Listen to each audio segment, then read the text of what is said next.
I guess you're talking about if somebody can just get up from sleep and make wudu and pray. Is it permissible? Yes, it is permissible. Why? Istinja is only compulsory upon answering the call of nature. Okay? So if somebody went to the bathroom, if somebody had to do number one or number two, you have to do istinja. I woke up an hour later, 4 hours later, and I want to catch up fajr. So I don't have the urge of answering the call of nature. I don't want to use the bathroom. Can I just make wudu right away? Yes, it is permissible. So once again, in other words, istinja before wudu is not required unless if you happen to answer the call of nature. By the way, istinja is not required in the case of breaking wind. It's only due to defecation or urination. Barakallah fikum, Mudaffar from India. This is very important to comprehend, brothers and sisters. When Allah the Almighty says, وَإِن كُنْتُمْ جُنُبًا فَطَّهَّرُوا, in a state of janaba, you must perform ghusl to lift the major, and it would lift the minor impurity as well. So there are traditions before performing ghusl, which is washing one's private, washing the hands, then washing one's private, performing wudu. All of these are recommended sunnah. If somebody didn't do any of that and said Bismillah and he washed the entire body with the intention of performing ghusl, is it permissible? Is it valid? It's valid.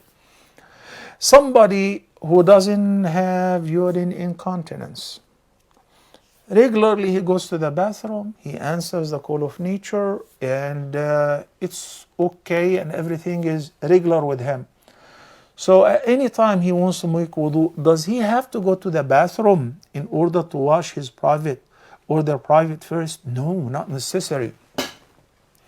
And Nabi sallallahu alayhi wa sallam in the hadith, when he passed by the graves of two men, obviously of the Sahaba, then he paused and he said, إِنَّهُمَا لَيُعَذَّبَانِ وَمَا يُعَذَّبَانِ فِي كَبِيرٍ. Indeed, both of them are undergoing severe torment in their graves. This is a sound hadith.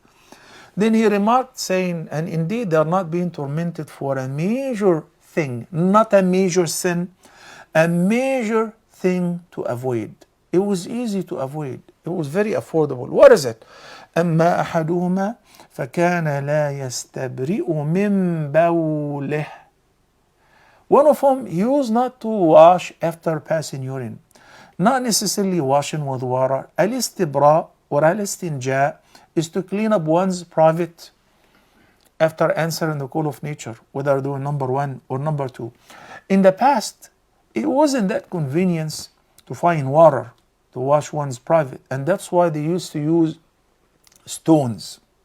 As long as you avoid the bones and the animal dung and the remains of other animals, then it is perfectly fine. So they used to use stones, hijara, minimum 3 stones. If you think that it is needed to use further until you make certain that no remains of impurities, whether of number one or number two, then use as much as you want. And then when you throw it in the desert, because in the past they didn't have bathrooms, and the bathroom facilities were not in their homes, they thought this is disgusting. Nowadays, people have in their master bedrooms shower place, bathroom, commodes, and all of that. So what we mean is, whether you use tissues, napkins, or if you are an outdoor in the desert or on the beach and use stones, all of that is permissible upon answering the call of nature. If you didn't have the urge and if you did not answer the call of nature, then it's okay, you can make wudu right away. Even if you're not making wudu, you should clean up after answering the call of nature as well.